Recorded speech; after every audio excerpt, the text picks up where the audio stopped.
সম্মানিত ভিউয়ার্স, আসসালামু আলাইকুম। নেহারি বা পায়া রান্না এটা অনেকেরই রুটি পরোটা দিয়ে খেতে খুব পছন্দ, তবে এটা রান্নার প্রসেস বা পরিষ্কার করা অনেকেরই জানা না থাকার কারণে রান্না করতে আলসেমি লাগে। তাই বাসায় ঝামেলা না করে রেস্টুরেন্টে গিয়ে সহজে খেয়ে চলে আসেন। তাই আজ আমি আপনাদের জন্য নিয়ে এসেছি খুবই ইজি প্রসেসে সুস্বাদু বিফ নেহারি বা পায়া রান্না। বাজারে যে কোনো মানুষ গরুর মাংসের দোকানে পায়া খোঁজ করলে পেয়ে যাবেন। ওদের কাছ থেকে পা কিনলে ওরাই পায়াটাকে পরিষ্কার করে পিচ পিচ করে প্রসেসও করে দেয়। শুধু আমাদের কাজ হলো এটাকে বাসায় নিয়ে এসে ধুয়ে পরিষ্কার করে নেওয়া। আমি একটা বড় হাঁড়িতে পায়ের হাড্ডি ধুয়ে পরিষ্কার করে নিয়ে নিলাম। হাড্ডিগুলোর সাথে কিছুটা মাংস লেগে আছে।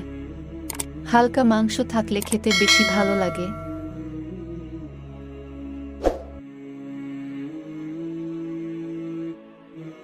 এক টেবিল চামচ হলুদের গুঁড়া দিয়ে দিলাম, 1 টেবিল চামচ মরিচের গুঁড়া, 2 চা চামচ জিরার গুঁড়া, 2 চা চামচ ধনিয়ার গুঁড়া, 2 চা চামচ লবণ, 4-5টা তেজপাতা, 4-5 টুকরা দারচিনি, 10-12টা এলাচ। এলাচগুলো আমি থেতো করে দিয়েছি। আর 10টা লবঙ্গ, 1 চা চামচ আস্ত গোলমরিচ, 2 চা চামচ গরম মশলার গুঁড়া। এই গরম মশলার গুঁড়া এবং বিরিয়ানি মশলা রেসিপি কিছুদিন আগে আপনাদেরকে আমি বানিয়ে দেখিয়েছি, লিঙ্ক ডেসক্রিপশনে দেয়া থাকবে। 2 টেবিল চামচ সরিষার তেল। এবার একটা কাঠের খুন্তির মাধ্যমে চেষ্টা করব মশলাগুলোকে পায়ের সঙ্গে মিশিয়ে নেওয়ার।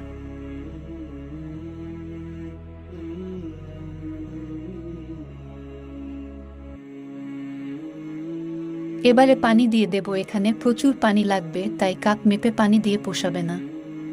আমি বড় একটা মিক্সিং বোলে করে 3 বোল পানি দিয়ে দিলাম। এখানে খেয়াল রাখতে হবে যে পানি ততটুকুই দিব যেন পায়াগুলো পানির নিচে ডুবে থাকে।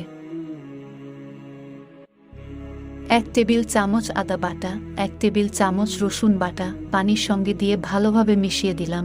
এবার জাল করতে হবে যতক্ষণ না পানিতে বলক চলে আসে।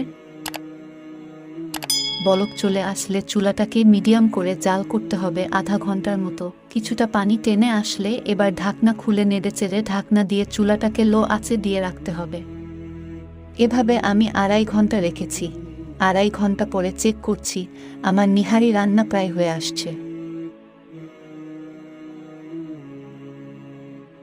গ্রেভিটা এখন পাতলা দেখাচ্ছে। বাগারের পরে কিছুটা ঠান্ডা হলে এটা ঘন হয়ে আসবে। একবারে হাড্ডি থেকে মাংসগুলো খুলে খুলে আসছে। দেখুন, একদম তুলতুলে হয়ে আছে। এবার এটাকে বাগার দিতে হবে। অন্য একটি পাত্রে 4 টেবিল চামচ সরিষার তেল দিয়ে 5টি শুকনা মরিচ আস্ত দিয়ে দিলাম।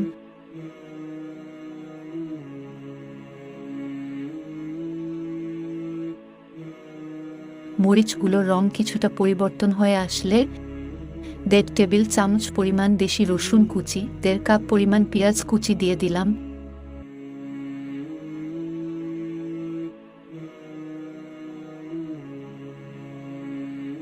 পেঁয়াজ রসুন ভেজে কালারটা যখন বাদামি হয়ে এসেছে, ঠিক তখনই একটা বড় চামচের মাধ্যমে নিহারির পাত্র থেকে হাড্ডি সহ কিছু ঝোল বাগারের মধ্যে দিয়ে দিলাম।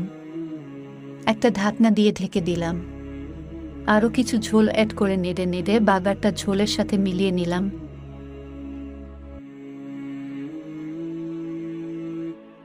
নিহারির হাঁড়ির ভিতরে বাগারের ঝোলটা ঢেলে দিয়ে মিলিয়ে ঢাকনা দিয়ে ঢেকে বলক তুলে নিলাম।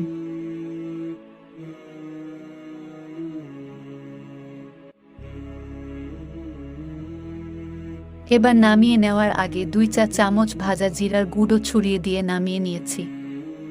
এটা ভিডিও থেকে স্কিপ হয়ে গেছে, তাই আন্তরিকভাবে দুঃখিত। আপনারা নামানোর আগে ভাজা জিরার গুঁড়া অবশ্যই দিবেন। এই তো কত সহজে রান্না করে ফেললাম বিফ নিহারি বা পায়া। এটা দিয়ে খাওয়ার জন্য বানিয়ে নিতে পারেন। চাল দিয়ে ছিট রুটি বা চালের রুটি, আটা দিয়ে সেদ্ধ রুটি, পরাটা বা লুচি, এসব আইটেম দিয়ে এই নিহারি বা পায় রান্না আমার কাছে তো খুবই ভালো লাগে। আপনাদের কাছে কেমন লাগে কমেন্টে জানাতে পারেন। ভিডিওটি ভালো লাগলে লাইক দিয়ে চ্যানেলটা সাবস্ক্রাইব করে পাশে থাকবেন। কোনো প্রশ্ন থাকলে করতে পারেন, উত্তর দেওয়ার চেষ্টা করব ইনশাল্লাহ। সবার মঙ্গল কামনা করছি। আজকের মতো বিদায় নিচ্ছি। আল্লাহ হাফেজ।